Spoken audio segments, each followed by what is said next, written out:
Halo pemirsa, kembali Anda menyaksikan Halo Indonesia. Dan seperti biasa, selama 1 jam ke depan kami akan menghadirkan beragam informasi. Seperti apa, Ben? Ya, yang pastinya informasi terkini dan juga inspiratif sudah kami siapkan untuk Anda pemirsa. Di antaranya adalah hasil evaluasi integritas ujian nasional SMA tahun 2016 meningkat. Ada pula tim Thomas dan Uber Indonesia yang siap merebut juara di Kunsan, Tiongkok. Ya, dan dalam segmen bincang nanti kita akan membahas tentang upaya meningkatkan minat membaca di Jakarta. Dan inilah Halo Indonesia selengkapnya.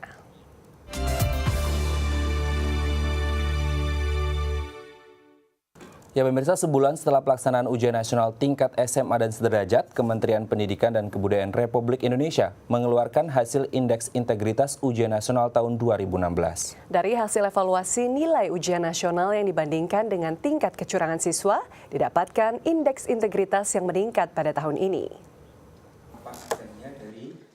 Menteri Pendidikan dan Kebudayaan Republik Indonesia, Anies Baswedan, mengumumkan Indeks Integritas Ujian Nasional 2016 untuk SMA dan sederajat Senin 11 Mei 2016 lalu. Setelah sebulan mengevaluasi dari nilai ujian nasional yang dibandingkan dengan tingkat kecurangan siswa dalam mengerjakan ujian, didapatkan indeks integritas yang meningkat pada tahun ini. Peningkatan indeks integritas menggambarkan bahwa tahun ini tingkat kejujuran siswa dalam mengerjakan ujian nasional lebih tinggi dibandingkan dengan tahun lalu, walau prestasi siswa menjadi menurun dari 61,29 menjadi 54,78. Kita menyaksikan bahwa ujian nasional tahun ini dari sisi rata untuk SMA dan madrasah aliyah itu angkanya adalah 54,79. Dibandingkan tahun lalu ada penurunan sekitar 6 poin dan penurunan ini disebabkan karena satu, tingkat kejujuran yang meningkat. Tahun ini tingkat kejujuran pelaksanaan ujian nasional itu mengalami peningkatan yang sangat signifikan. Kemudian yang kedua, kita mulai menggunakan kisi-kisi yang diperluas, tidak kisi-kisi yang fokus. Harapannya adalah anak-anak belajar untuk bisa menguasai kompetensinya, bukan belajar sekedar untuk menjawab bakal soal ujian nasional. Selain karena tingkat kejujuran yang semakin meningkat dan kisi-kisi ujian yang tidak lagi rinci, peningkatan indeks integritas ujian nasional ini juga dikarenakan semakin banyaknya sekolah yang menyelenggarakan ujian nasional dengan sistem komputer. Menurut Profesor Nizam, selaku Kepala Pusat Penilaian Pendidikan Kemendikbud, dengan menggunakan sistem computer-based test, sekolah dapat memperkecil kemungkinan kecurangan siswa. Pertama kali pindah dari yang berbasis kertas ke berbasis komputer, kita lihat sekolah-sekolah yang di tahun sebelumnya itu nilainya tinggi tapi ada kecurangan, indeks integritasnya rendah. Ketika mereka beralih ke komputer itu nilainya terkoreksi dengan signifikan sekali. Nilainya turun. Karena dulunya ada sesuatu, setelah dengan komputer tidak lagi terjadi. Dan usaha untuk meningkatkan integritas dalam pelaksanaan ujian nasional dilakukan Kemendikbud dalam berbagai cara. Salah satunya adalah dengan memberikan apresiasi kepada sekolah yang mampu menyelenggarakan ujian nasional secara jujur. Jadi kalau sekarang Anda lihat sebuah sekolah tidak ada piagamnya, Anda tahu di sekolah itu praktek UN-nya curang. Tapi kalau sekolah di situ ada piagam integritas, berarti sekolah itu sekolah yang jujur ketika melaksanakan ujian nasional. Dona Puspita, Budi Tomo, DAI TV. Ya, ujian nasional tahun ini diikuti oleh 7 juta siswa-siswi SMP dan SMA yang tersebar di seluruh Indonesia. Dengan menggunakan metode ujian berbasis komputer dan kertas, para siswa berusaha untuk bisa lulus dan dapat meneruskan ke pendidikan yang lebih tinggi. Betul, namun bukan hasil semata yang menjadi tujuan utama pelaksanaan ujian nasional. Tapi hal yang terpenting dari pelaksanaan ujian nasional adalah kejujuran. Menjadi sarana untuk memetakan mutu program pendidikan sebagai penentu masuk jenjang pendidikan berikutnya, menjadi tujuan dilaksanakannya ujian nasional atau UN. Pelaksanaan ujian nasional pada tingkat pendidikan mulai SD hingga SMA merupakan pelaksanaan dari Undang-Undang Nomor 20 tahun 2003 tentang pendidikan nasional, yang bertujuan mengukur pencapaian kompetensi lulusan pada mata pelajaran tertentu secara nasional yang mengacu pada standar kompetensi kelulusan. Bagi pemerintah daerah, ujian nasional menjadi sarana untuk memetakan pencapaian standar peserta didik yang kemudian bisa digunakan untuk menyusun program pembinaan untuk satuan pendidikan dan wilayah. Tahun 2016 ini, sebanyak 7 juta siswa-siswi SMP dan SMA sederajat di seluruh Indonesia mengikuti ujian nasional, baik yang berbasis komputer maupun ujian nasional berbasis kertas. Hasil ujian bukanlah segala-galanya, namun kejujuran adalah hal utama. Tidak heran jika Menteri Pendidikan dan Kebudayaan Anies Baswedan menyampaikan pelaksanaan UN yang jujur dapat menanamkan karakter yang jujur pula pada siswa, dan kejujuran saat ini akan menjadi potret masa depan.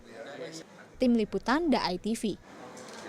Baik, masih seputar dunia pendidikan pemirsa, PAUD atau pendidikan anak usia dini kini telah diterapkan sebagai jenjang pendidikan dasar di hampir seluruh kelurahan dan kecamatan di Jakarta. Ya, salah satunya di Rusun Marunda, Jakarta Utara yang memiliki PAUD dan memberdayakan warga setempat sebagai tenaga pengajar.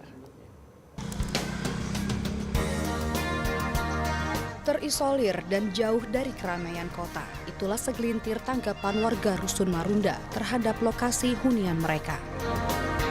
Letaknya yang jauh dari pusat kota menjadikan pengelola Rusun Marunda harus menyiapkan segala kebutuhan pokok bagi warganya, termasuk pendidikan bagi anak usia dini. Di rusun ini terdapat sebuah tempat pendidikan anak usia dini atau PAUD yang membina karakter anak-anak marginal yang awalnya tidak tersentuh pendidikan. Ya, PAUD Cahaya Permata Indonesia berdiri sejak tahun 2013 atas inisiasi Yayasan MIK Nusantara yang setia mendampingi warga Rusun Marunda dalam menata hidupnya kembali pasca relokasi di Waduk Pluit Penjaringan. PAUD ini terbilang cukup unik karena memberdayakan warga Rusun Marunda sebagai tenaga pengajar, padahal mereka tak memiliki latar belakang pendidikan guru seperti tenaga pengajar pada umumnya. Terdapat 16 warga Rusun Marunda yang menjadi guru di PAUD yang memiliki 275 siswa ini. Salah satunya Tursenawati, pengajar sekaligus kepala sekolah PAUD Cahaya Permata Indonesia. Wanita lulusan SMK ini sama sekali tak menyangka bahwa ia akan menjadi seorang guru. Kecintaannya terhadap anak-anak dan keinginannya untuk belajar merupakan modal utama yang mendorong Tursena menjadi tenaga pendidik di PAUD Cahaya Permata Indonesia sejak tahun 2013. Atas dedikasinya menjadi tenaga pengajar sukarela, pada Februari 2016 Tursena mendapatkan beasiswa dari istri Gubernur DKI Jakarta, Veronika Tan, untuk melanjutkan pendidikan tinggi di Sekolah Tinggi Ilmu Keguruan dan Pendidikan Kusuma Negara, Jakarta. Pertamanya juga kaku ya. Pertamanya kaku, awalnya kaku, tapi lama-lama setiap hari kita dikasih bimbingan dari Pak Hengki, juga Miss Ellen, dari yayasan juga, dari dinas juga ada, maksudnya TOT dasar, ada TOT lanjutan. Itu saya udah mengikuti itu dan sekarang saya maksudnya mengejar untuk terus meningkatkan kualitasnya menjadi sebagai guru. Pertamanya itu kepanggil hati, maksudnya udah terlanjur ke anak-anak itu udah menyatu dengan diri saya, jadinya melihat anak-anak itu udah seneng gitu rasanya gitu. Jadinya pokoknya untuk gimana cara walaupun ilmu saya sedikit tapi saya pengen menularkan ilmu saya itu kepada anak-anak Rusun Marunda ini biar mereka itu bisa mengenyam pendidikan yang lebih tinggi. Untuk mendapatkan pendidikan dasar di PAUD ini, orang tua siswa yang sebagian besar berpenghasilan rendah hanya dikenakan biaya sebesar Rp17.000 per bulan sebagai biaya operasional sekolah. Dengan begitu, anak-anak Rusun Marunda tetap dapat mengecap pendidikan dasar tanpa khawatir besarnya biaya sekolah. Wode Rizky, Alif Ramadan, DAI TV. Ya, biasanya setelah lulus dari pendidikan usia dini atau PAUD, siswa harus menunggu usianya genap 7 tahun untuk bisa melanjutkan ke jenjang sekolah dasar. Sehingga banyak anak-anak lulusan PAUD yang sebenarnya sudah bisa masuk SD harus menunda karena usia mereka belum mencukupi. Ya, namun demikian SD Terang Nusantara yang berada tak jauh dari Rusun Marunda menerima anak-anak lulusan PAUD yang rata-rata berusia 6 tahun agar bisa lebih cepat bersekolah. Peraturan Menteri Pendidikan Nasional Nomor 4 Tahun 2011 menetapkan anak-anak yang ingin melanjutkan pendidikan ke sekolah dasar minimal berusia 7 tahun. Namun berbeda dengan SD Terang Nusantara. Sekolah dasar yang resmi beroperasi pada Juni 2015 ini menampung anak-anak lulusan PAUD yang belum genap berusia 7 tahun untuk bersekolah. SD ini baru membuka pendaftaran bagi anak-anak kelas 1 SD karena keterbatasan tempat. Dalam melakukan kegiatan belajar mengajar, siswa-siswi SD Terang Nusantara yang berjumlah 62 orang ini harus menumpang ruangan di SD Negeri 02 Marunda, bergantian belajar dengan siswa-siswi di sana. Mereka pun harus mengadakan waktu belajar di sore hari, yaitu pukul 3 hingga 5.30 sore. Menurut Kepala Sekolah SD Terang Nusantara, Andreas Kurnia Budi, keberadaan sekolah ini bertujuan untuk memfasilitasi anak-anak yang berusia di bawah 7 tahun agar lebih cepat melanjutkan pendidikan ke tingkat sekolah dasar. Anak-anak yang masuk ke SD negeri itu juga bukan yang usia-usia muda ya, tapi juga usia-usia yang sudah lebih tua. Bahkan yang tahun kemarin tuh 7,5 tahun baru yang diterima begitu.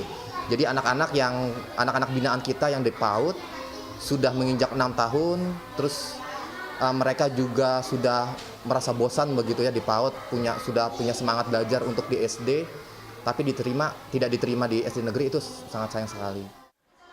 Secara akademis, sekolah ini tak berbeda dengan sekolah dasar pada umumnya. Hanya saja, sekolah ini memberikan perhatian khusus kepada anak yang memiliki keterlambatan dalam belajar. Keterlambatan belajar pada anak salah satunya disebabkan oleh minimnya pengetahuan pola asuh anak dalam keluarga, yang mayoritas terjadi pada kalangan keluarga menengah ke bawah. Kita sering juga buat kayak konsultasi terhadap anak-anak yang punya kelambatan belajar. Nah, itu yang kita pakai, tidak hanya mengejar akademis, juga kita bisa konseling pribadi lah. Nah, itu kita sangat menolong untuk memberikan gambaran kondisi anak dan juga akhirnya kita bisa kasih treatment yang tepat pada anak. Terkadang permasalahan bukan hanya sekedar akademis ya, ternyata, tapi juga di keluarga.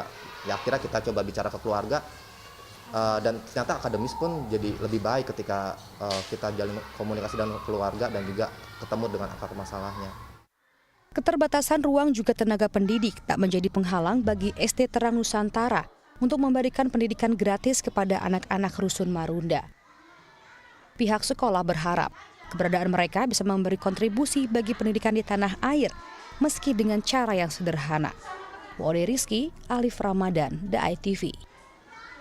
Ya, keberadaan PAUD Cahaya Permata Indonesia dan SD Terang Nusantara tak terlepas dari Yayasan MIK Nusantara yang aktif memberikan kontribusinya untuk pendidikan anak-anak Rusun Marunda. Iya, seperti apa mereka memperjuangkan hak pendidikan anak-anak Rusun Marunda? Berikut liputan selengkapnya.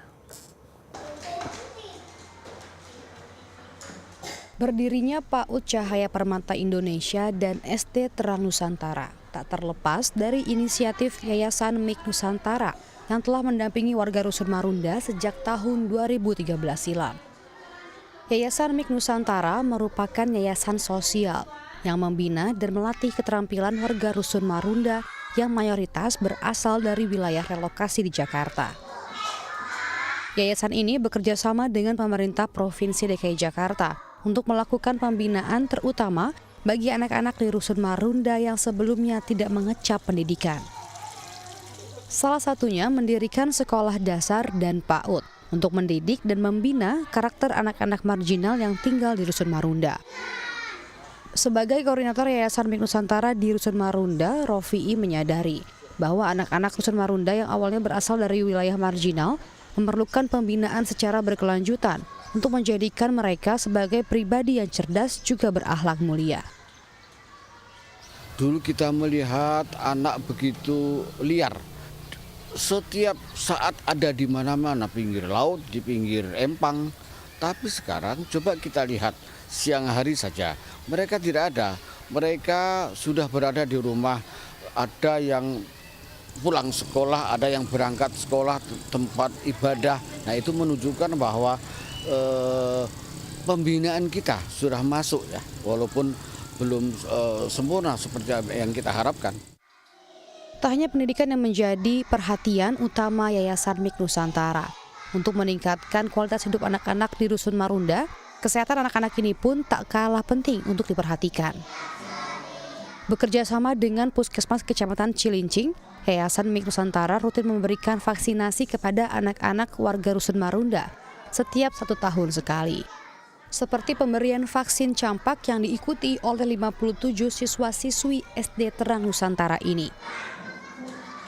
Menurut Kepala Sekolah SD Terang Nusantara Andreas Kurnia Budi, pemberian vaksin kepada anak didiknya merupakan upaya dalam menciptakan anak-anak yang cerdas dan sehat. Ya kalau kita lihat pendidikan itu tidak lepas dari kesehatan ya. Dan kesehatan di Jakarta Utara ini cukup rendah dan memang ketika kita mendengar kebijakan gubernur akan syarat untuk masuk SD, saya secara pribadi itu setuju ya. Karena memang pendidikan dan perkembangan anak ini masih terus berjalan dan kesehatan menjadi faktor utama. Tidak jarang kalau kita temui anak-anak yang punya semangat belajarnya bagus, akademisnya bagus, terkadang terhambat sama kondisi kesehatannya. Dan ini imunisasi ini menjadi hal penting bagi perkembangan anaknya. Ya, dengan memenuhi kebutuhan dasar anak seperti pendidikan dan kesehatan diharapkan dapat membawa anak-anak Rusun Marunda ke masa depan yang gemilang. Wade Rizky, Alif Ramadan, Daai TV. Ya pemirsa, selanjutnya kami akan membahas tentang upaya meningkatkan minat membaca di Jakarta. Namun setelah jeda berikut, tetap bersama kami di Halo Indonesia.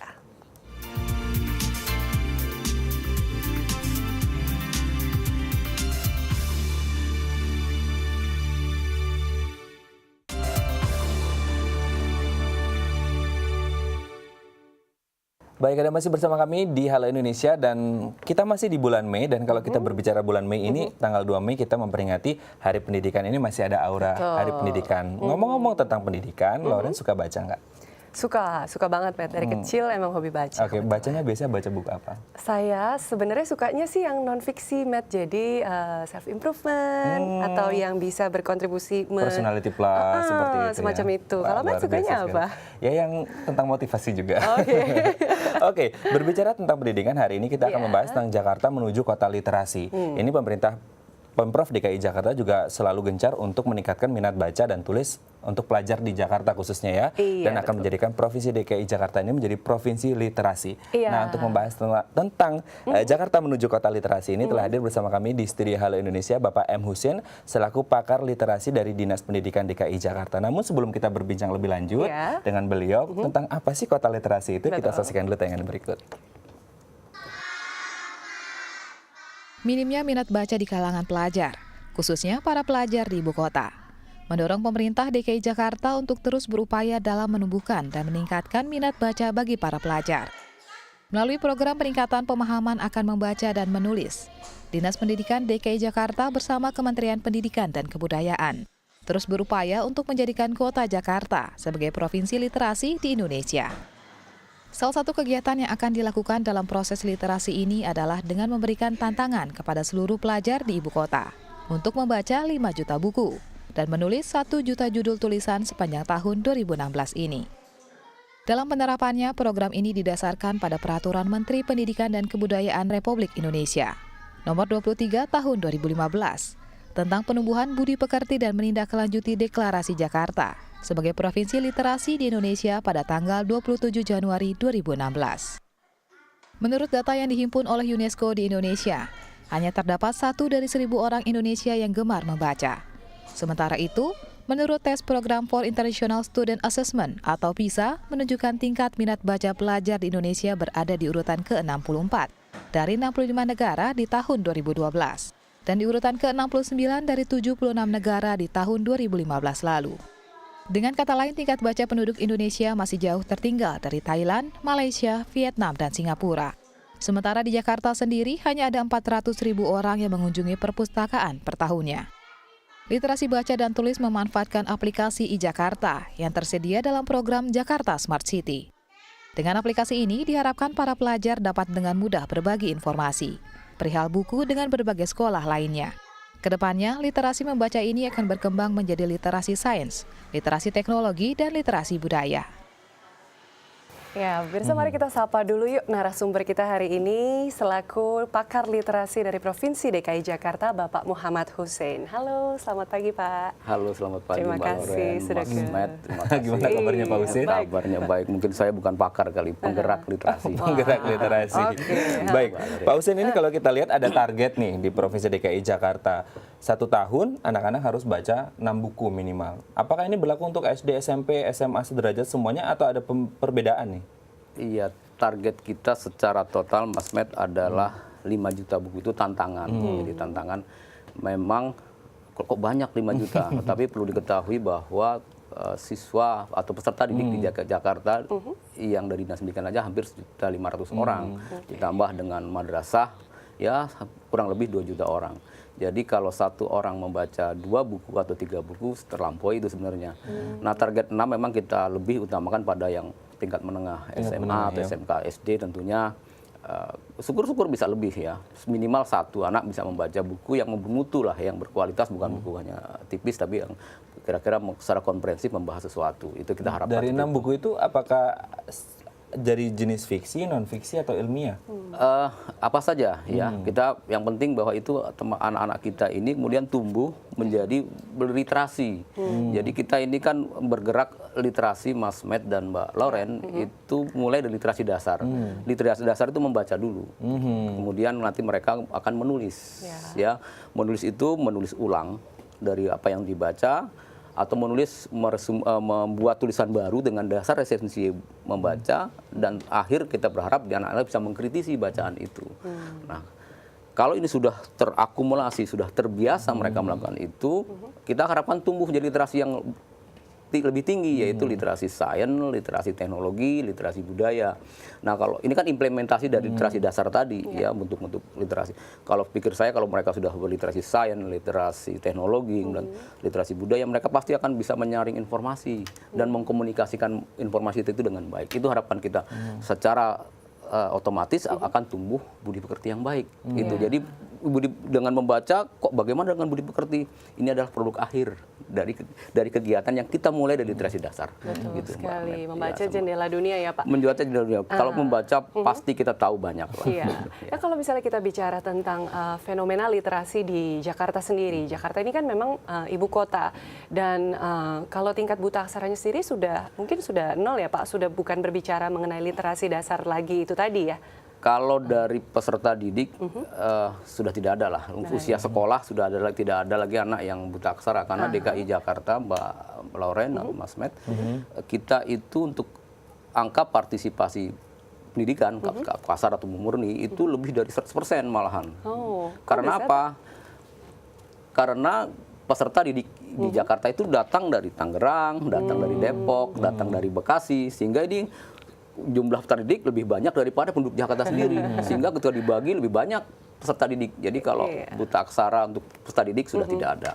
Oke, tapi bagaimana berbicara tentang mengubah paradigma nih Pak? Kalau selama ini kan budayanya yang kita tahu anak-anak kota gitu, anak-anak modern tuh sukanya pegang gadget, kalau nggak nonton TV, atau sekarang udah budaya digital selalu larinya ke YouTube atau browsing katakanlah. Bagaimana sih mengubah paradigmanya ini untuk kembali menyukai baca gitu?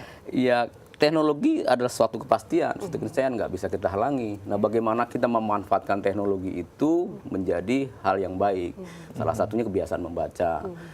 Iya, anak-anak kita sebenarnya bukan nggak kurang baca, cuma kan membacanya baca-baca yang instan. Misalnya hanya baca WA gitu ya. Gitu ya.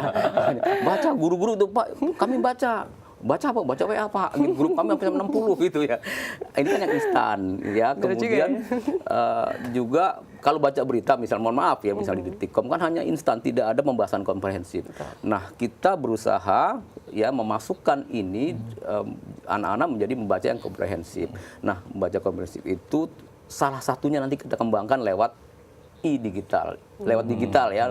Kita sudah punya namanya perpustakaan, Pemprov DKI sudah mengembangkan namanya i-Jakarta. Itu sudah adalah perpustakaan digital. Rambah secara Iya, digital ya, mau nggak mau harus seluruhnya pasti mengarah pada teknologi. Ya. Sebagai salah satu bagian dari Smart City Salah Jakarta, satu Smart City dan bagian juga dari gerak literasi kita. Ya, menarik sekali perbincangan kita dengan narasumber kita, ya. Tapi setelahnya masih kita akan lanjutkan sesudah jeda berikut ini. Jadi jangan kemana-mana, tetap di Halo Indonesia.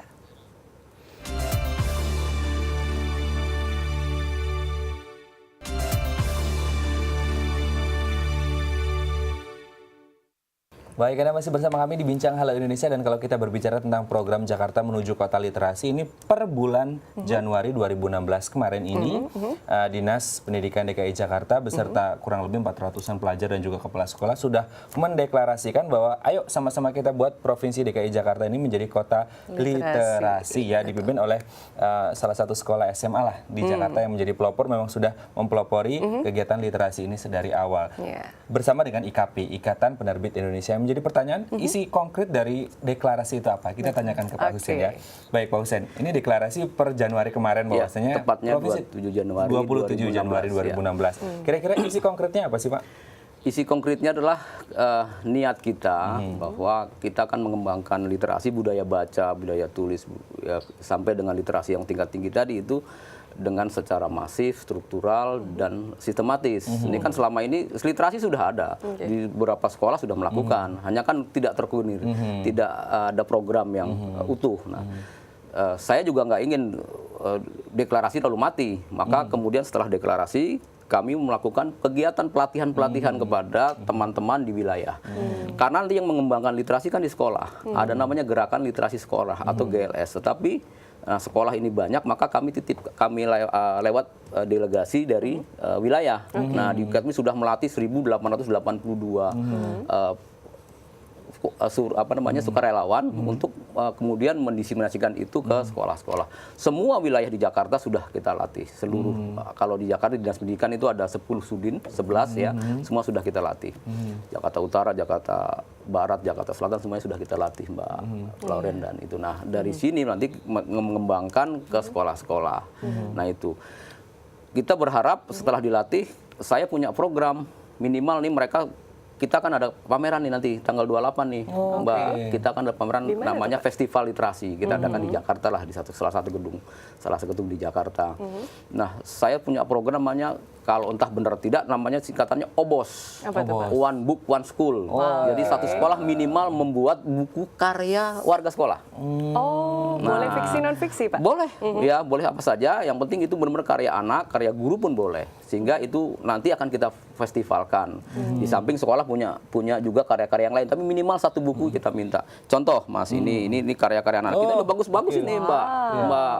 Kumpulan pantun modern ini ya. Ini karya anak-anak kita ini ya, SMA Negeri 70 ini bahkan berbahasa Inggris ini dari SMA Tamrin. Ini saya buat contoh, ini SMA ya.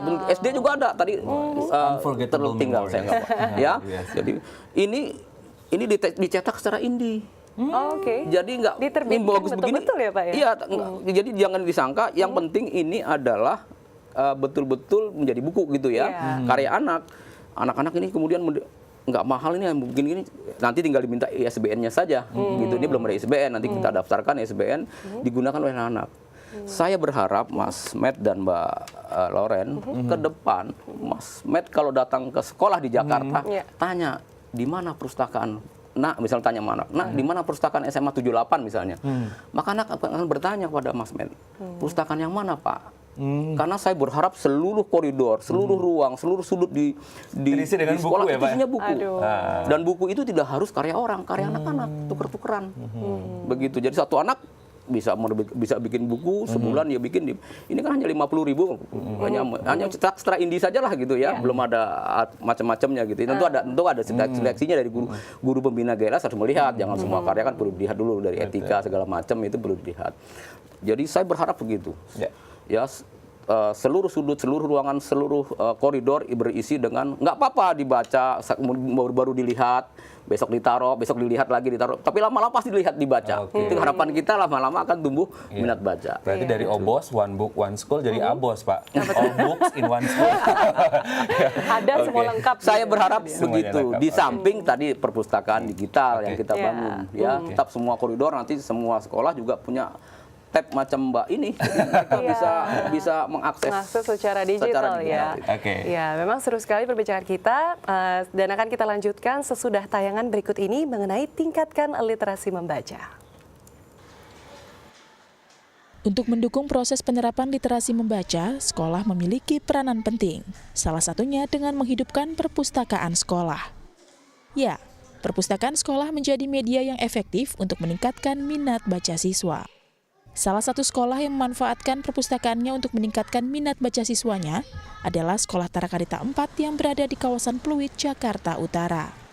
Perpustakaan di sekolah ini ramai dikunjungi para siswanya setiap hari. Berdiri sejak tahun 1976, sekolah ini memiliki 496 siswa sekolah dasar pada tahun ajaran 2015-2016. Biasanya, para siswa akan mengunjungi perpustakaan sebelum kegiatan belajar dimulai atau pada jam istirahat. Terdapat 20.000 buku di perpustakaan ini, mulai dari buku pelajaran, buku komik yang memiliki nilai edukasi, hingga buku rohani. Seluruh buku yang ada di perpustakaan ini berasal dari sekolah dan sumbangan dari para murid. Menanamkan dan meningkatkan minat baca dapat dilakukan sedari dini dengan didukung oleh berbagai pihak terkait agar dapat menciptakan generasi Indonesia yang lebih baik. Baik, ini memang dunia sekarang sedang gencar-gencarnya meningkatkan minat baca. Betul. Ada salah satu pameran di luar negeri di Teheran, Iran, itu mengusung tagline-nya Tomorrow is too late to read. Jadi kalau besok bacanya itu terlambat banget, harus sekarang. Start now ya. Ya, start now. Dan kalau di Indonesia ada di daerah Tangerang kemarin ada pameran buku yang sangat luar biasa ya. Di mana kita mau bayar 24 jam, ngantri loh jam 3. Minatnya luar biasa. Betul. Tapi yang ingin kita tanyakan dengan membludaknya pengunjung yang datang, apakah juga minat bacanya tinggi atau sekedar beli aja? Mumpung diskon, kadang gitu ya, kalap. Kita tanyakan ke Pak Husin. Pak Husin, kemarin sempat ada pameran buku luar biasa besar di Tangerang. Banyak orang yang datang membludak, sangat membludak sekali. Pertanyaannya, apakah memang minat baca khususnya warga Indonesia atau Jakarta ini tinggi atau hanya euforia belaka? Ikut-ikutan seperti itu. Mas Met dan Mbak Loren, saya tetap apresiasi lah penyelenggaraan acara itu, ya, karena itu ternyata begitu heboh, ya, di media sosial, wah. Iya, tetapi tidak bisa kita ukur minat baca orang dari datang ke pameran, ya kan, bisa saja dia beli hanya untuk difoto kemudian diupload, ya. Jadi, tapi apresiasi lah. Saya bilang tadi kayak buku mulai dicolek gitu, baru terakhir dibaca. Kita apresiasi. Dan yang datang itu kan juga bukan hanya warga Jakarta, malah mungkin warga Jakarta juga tidak terlalu banyak karena tempatnya di Tangerang, gitu ya. Ini yang tetapi saya apresiasi. Ke depan saya berharap ini makin sering dan makin banyak karena lebih murah itu ya. Bahkan buku-buku sampai 30% diskonnya, sampai 30% tinggal 7% diskonnya. Tapi kembali tadi bahwa apakah ini meningkat minat baca? Dari situ saya berharap meningkatkan minat baca. Jadi bukan hanya sekedar model, ya, sebagai tren gitu ya. Saya berharap berkembang ini jadi minat baca. Tetapi kalau mengukur minat baca dari situ, ya, bisa. Artinya kita mengukur dari angka-angka yang memang sudah sahih gitu ya. Misalnya kan data UNESCO hanya 1 orang dari 1000 di masyarakat Indonesia yang membaca. Membaca sih membaca. Cuma kan membaca yang sampai memahami, mengerti dan mengkomunikasikan bacaan itu, artinya membaca pada minat tinggi itu hanya 1 orang, hanya 1 dari 1000 orang. Ya? Kita ini belum, siapa yang minat bacanya tinggi kan belum tentu gitu ya. Saat itu. Dan di Jakarta sendiri hanya 400.000 orang yang datang ke perpustakaan manual, ya, perpustakaan yang konvensional datang ke perpustakaan itu. Berarti padahal kurang di dari Jakarta, 1/10 ya, Pak? Ya, kurang dari 10% masyarakat Jakarta yang datang ke perpustakaan dalam 1 tahun gitu. Makanya kemudian kita kembangkan dengan e-Jakarta digital sehingga semua orang bisa mengakses lewat mana saja. Oke, setidaknya ini menjadi indikator motor penggerak ya, Loren ya. Betul sekali. Oke deh, kalau gitu pemirsa jangan kemana-mana, kita masih akan melanjutkan perbincangan kita di segmen Bincang Indonesia sesudah pesan-pesan berikut ini.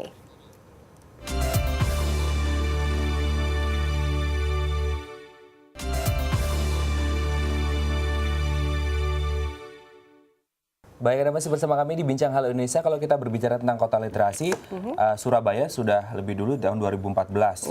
Bahkan Surabaya memasukkan kurikulum tentang literasi ini menjadi salah satu kurikulumnya berpadu dengan KTSP dan juga 2013. Betul. Di Jogja sendiri sudah mendirikan sebuah perpustakaan yang terbilang lumayan mewah. Nah, menjadi pertanyaan adalah, kalau berbicara tentang perpustakaan, ini kan banyak orang beranggapan seperti awkward ya, agak kaku gitu, Boring gitu ya. boring, membosankan. Nah, kita akan tanyakan ke Pak Husin, apakah memang ada gebrakan terbaru dari Dinas Pendidikan khususnya di DKI Jakarta untuk mengubah stigma masyarakat tentang perpustakaan? Kita langsung ke Pak Husin kembali. Pak Husin, perpustakaan untuk dibilang anak-anak khususnya pelajar menjadi tempat yang cozy, menyenangkan itu seperti apa? Iya, memang ini Mas. Perpustakaan di kita yang saya masih turut prihatin karena ini juga paradigma pengelola perpustakaan kali ya. Sekolah juga tidak menjadikan perpustakaan sebagai pusat sumber belajar. Padahal sumber belajar kan banyak, bukan hanya di kelas, bukan hanya di buku, tapi ada di perpustakaan juga. Nah, memang selama ini masih banyak anak yang enggan datang itu tadi kurang cozy tempatnya, susunannya terlalu formal gitu ya. Tapi ada beberapa sekolah yang sangat cozy gitu. Dikasih karpet, anak-anak senang. Cuma kan yang jadi senang ngumpul juga repot juga nanti. Bukan senang membaca tapi senang ngumpul repot juga. Ini perlu kita batasi juga. Yang penting adalah koleksinya ini. Selama ini yang saya datangi, kita temui di sekolah-sekolah itu masih koleksi buku pelajaran. Jadi anak kan hanya menumpuk buku pelajaran untuk dipakai referensi belajar. Padahal harapan kita bukan hanya buku pelajaran, tapi buku-buku fiksi misalnya, buku-buku cerita tokoh, motivasi. Nah, itu lebih banyak. Anak-anak lebih senang baca itu. Nah, itu perpustakaan yang bentuknya konvensional lah ya di sekolah. Nah, sekarang kami sedang mengembangkan perpustakaan sekolah. Kembali lagi tadi Mas, itu digital. Ya, kita kerjasama dengan I-Jakarta. Seluruh sekolah di Jakarta nanti harus memakai itu, menggunakan perpustakaan digital. Jadi bisa mengakses perpustakaan digital. Bisa gratis, semuanya gratis. Tapi kalau berbicara tentang perpustakaan digital, berarti kan kontennya digital. Nah, kemudian apa hubungannya Dinas Pendidikan dengan IKAPI? Iya. Tentang hak cipta. Baik, ke depan memang mau nggak mau ini kan teknologi ya. IKAPI itu menyesuaikan bentuk koran saja sekarang sudah bentuknya digital, begitu kan? Kita berharap nanti IKAPI akan memberikan buku dalam bentuk digital. Nah, bagaimana security-nya tidak dibajak orang, bagaimana royaltinya gitu ya. Tentu kita akan berbicara dengan providernya ini supaya hak-hak seperti halnya ketika dia mencetak secara manual itu tetap difasilitasi. Ini yang kita ya. Jadi I-Jakarta ini punya security yang bagus. Ya, di providernya sudah paparan depan kami, itu provider menjaga tidak bisa di-copy, tidak bisa hanya diunduh, dibaca saja, tidak bisa di-copy, tidak bisa dicetak. Ya, hanya memang keterbatasannya Mas Matt itu masih sekarang untuk minjem tuh hanya 3 hari. Saya aja minjem 3 hari belum habis sudah nggak bisa dibuka lagi tuh. Boleh repeat kan Pak? Boleh repeat kan nanti sesudah? Iya boleh repeat kalau kita nggak lupa repeat, kalau nggak hilang itu udah kita udah nggak bisa buka gitu nih. Kenapa begitu kan? Ternyata memang produk digital kita masih sedikit, buku-buku digital kita masih sedikit. Itu pun masih buku digital, buku seperti ini dalam bentuk PDF ditampilkan. Padahal kita ke depan harapannya digital itu ada semacam apa namanya ada 3 dimensi gitulah ya. Ada misalnya ini buku tentang wisata, di sebelahnya ada film wisata gitu ya. Buku tentang sejarah, di sebelahnya ada bagaimana tentang sejarah itu. Jadi anak bisa ngeklik baca, bisa ngeklik faktualnya itu misalnya videonya gitu. Saya berharap begitu sih ke depan ya. Tentu ini kan urusan orang-orang yang bergerak di IT lah sehingga. Tetapi percayalah kemajuan teknologi itu suatu yang niscaya, itu saya bilang tadi. Jadi tentunya semua juga akan bergerak seperti itu karena pertama lebih mudah kita mengakses, gratis lagi kan untuk pelanggannya, untuk penggunanya gratis. Yang kedua kan kita jaga lingkungan ini kan satu buku ini kan kertas gitu. Ini motivasi kita menggunakan perpustakaan digital dan Pak Gubernur udah ngomong pokoknya kita kembangkan itu. Ya, kita akan berusaha, bahkan dibeli oleh APBD, buku-buku digital itu dibeli oleh Pak Gubernur, ya disiapkan untuk anggaran untuk itu. Kalaupun tidak, kita sedang mengumpulkan besok tanggal 17 ini akan ada baca bareng di Balai Kota itu. Ada kita namanya donatur untuk mendonasikan buku-buku digital di situ.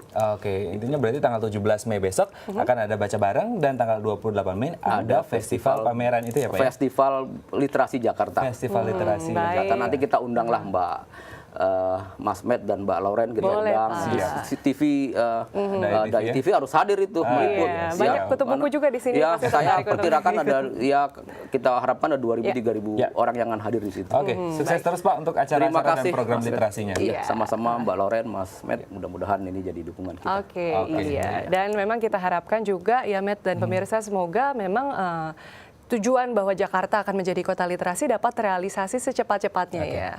Dan pemirsa kita masih akan kembali dengan segmen berikutnya sesudah ini di Halo Indonesia, jangan kemana-mana. Oke.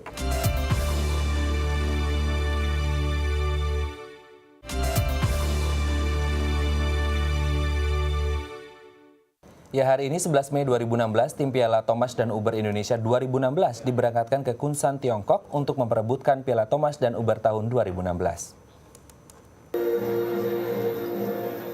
2 hari sebelum keberangkatan tim Piala Thomas dan Uber Indonesia tahun 2016, Senin 9 Mei 2016 lalu, digelar seremonial pelepasan tim Indonesia yang akan bertanding di Kunsan, Tiongkok pada 15 hingga 22 Mei 2016 mendatang. Bertempat di Pelatnas PBSI Cipayung, Jakarta Timur, seremonial pelepasan ini menjadi tanda kesiapan 20 atlet putra-putri terbaik merah putih yang akan memperebutkan Piala Thomas dan Uber tahun 2016. Mengenai kesiapan tim dalam bertanding di Kunsan Sports Center Stadium, Gita Wiryawan, selaku Ketua PBSI mengakui sudah siap 100% walau tahun ini tidak dilakukan training camp atau simulasi seperti yang dilakukan 2 tahun lalu. Hal ini juga diakui oleh Hendra Setiawan sebagai kapten dari tim Thomas yang tinggal menunggu waktu untuk bertanding. Sebetulnya secara nggak langsung sudah dilakukan banyak simulasi, tapi kita nggak kategorikan sebagai simulasi. Dan saya rasa dengan latihan-latihan yang sudah kita lakukan, itu udah cukup lah memberikan persiapan untuk ke Thomas Cup dan Uber Cup. Kalau persiapan ya udah, ini 2 hari lagi tinggal jaga kondisi aja sih ya. Kemarin sebelumnya udah sempat latihan berat juga. Intinya udah siap semua lah, tinggal nanti di sananya gimana. Persiapan Thomas Uber yang beriringan pula dengan persiapan ke Olimpiade Rio de Janeiro tidak membuat Greysia Poli sebagai tim kapten Uber berkecil hati. Persiapan singkat 2 minggu tidak menjadi alasannya untuk takut kalah sebelum bertanding. Kita punya tim kecil yang mungkin dipandang sebelah mata oleh tim-tim lain, tapi kita punya jiwa gede gitu loh untuk bisa mau menghadapi mereka. Dan pengalaman saya waktu 2008 juga kita dianggap sebelah mata, tapi kita bisa pergi lebih jauh sampai ke final. Jadi itu sesuatu hal yang ingin saya bagikan kepada teman-teman saya. Kalaupun tidak tadi nanti terjadi hal yang tidak diinginkan, mungkin kalah dan lain-lain, ini buat regenerasi ke depan dan memang mereka harus merasakan gimana main di tim event yang besar. Sebagai peraih medali emas pertama Indonesia di Olimpiade, Susi Susanti juga menyampaikan bahwa kekompakan tim adalah hal yang tidak kalah penting dengan latihan rutin 2 kali sehari di masa persiapan sebelum bertanding. Kita adalah satu, tentunya kalau untuk Uber Cup ini kan berbeda kan. Dari pertandingan perorangan, butuh satu kerjasama dan kekompakan serta kerja keras untuk semua tim. Indonesia sendiri sudah meraih juara dalam Thomas Cup sebanyak 13 kali, di mana kemenangan terakhirnya berada di tahun 2002, dan Uber Cup selama 3 kali, dan kemenangan terakhirnya di tahun 1996. Diharapkan tahun ini tim Indonesia bisa membawa pulang Piala Thomas dan Uber ke tanah air. Dona Puspita, Budi Tomo, Daai TV. Ya pemirsa, bagi Anda yang ingin melihat rupang Buddha tidur, tak perlu jauh-jauh berpelesir hingga ke negeri Gajah Putih, Thailand. Indonesia pun memiliki rupang Buddha tidur yang merupakan rupang Buddha tidur terpanjang di Indonesia. Berlokasi di Kampung Jati, Parung, Bogor, Jawa Barat, Wihara Buddha Dharma dan 8 Posat merupakan objek wisata religi yang ramai dikunjungi umat Buddha, terutama saat menjelang perayaan Trisuci Waisak. Selain untuk melakukan ibadah dan penghormatan kepada Sang Buddha, pengunjung yang mengunjungi wihara ini juga penasaran dengan perwujudan Rupang Buddha yang sedang tertidur. Ya, Rupang Buddha tidur ini mulai dibangun di dalam wihara Buddha Dharma dan 8 Posat pada tahun 2010 dan selesai dibangun di tahun 2012. Rupang Buddha tidur ini memiliki tinggi 4 meter dan panjang 18 meter. Sehingga digadang menjadi Rupang Buddha tidur terpanjang di Indonesia. Pembangunan Rupang tidur terwujud atas bantuan dana sukarela dari pengunjung wihara. Menurut pendiri wihara Buddha Dharma dan 8 Posat, Ade Utyudana, keberadaan Rupang Buddha tidur merupakan bentuk penghormatan dan pengingat bagi umat agar mencontoh perbuatan baik Sang Buddha, salah satunya berwelas asih kepada sesama makhluk di dunia. Saya mengharapkan umat ya menuruti jejak Sang Buddha, ya, berbuat yang baik, menanam yang baik, supaya dalam kehidupan di negara kita ini aman, tentram, sejahtera. Karena kita diharuskan, dituntun untuk berbuat baik dan benar, agar ke depan baik dan benar. Rupang Buddha tidur merupakan simbolisasi dari Sang Buddha yang sedang bermeditasi di bawah pohon Bodhi untuk menuju kesempurnaan atau menjadi bodhisatwa. Selain itu, posisi tidur yang menghadap ke kanan merupakan posisi tidur yang baik untuk kesehatan. Hal ini menunjukkan bahwa Sang Buddha selalu memperlihatkan kebaikan kepada manusia yang sudah sepatutnya bisa dicontoh. Para pengunjung yang datang ke wihara ini tak ketinggalan mengabadikan kunjungannya dengan berfoto di depan Rupang Buddha tidur.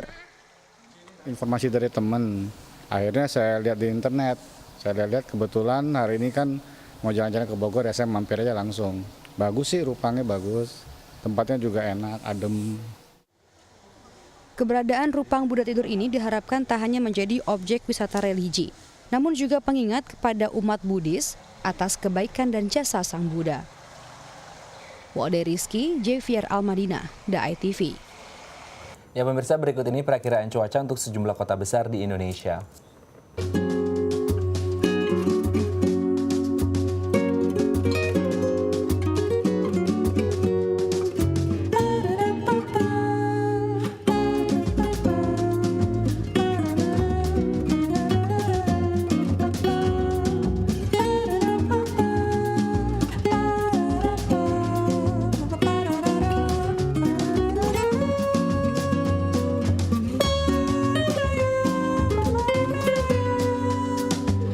Ya pemirsa, sekian perjumpaan kita hari ini. Saksikan terus Halo Indonesia dari Senin hingga Jumat di waktu yang sama. Ya jangan lupa follow Twitter kami di @daya_tv dan @haloindo.itv. Dan akhir kata saya Lorena Evelyn. Dan saya Raden Madlias mewakili seluruh kru yang bertugas pamit undur diri. Sampai jumpa dan selamat beraktivitas.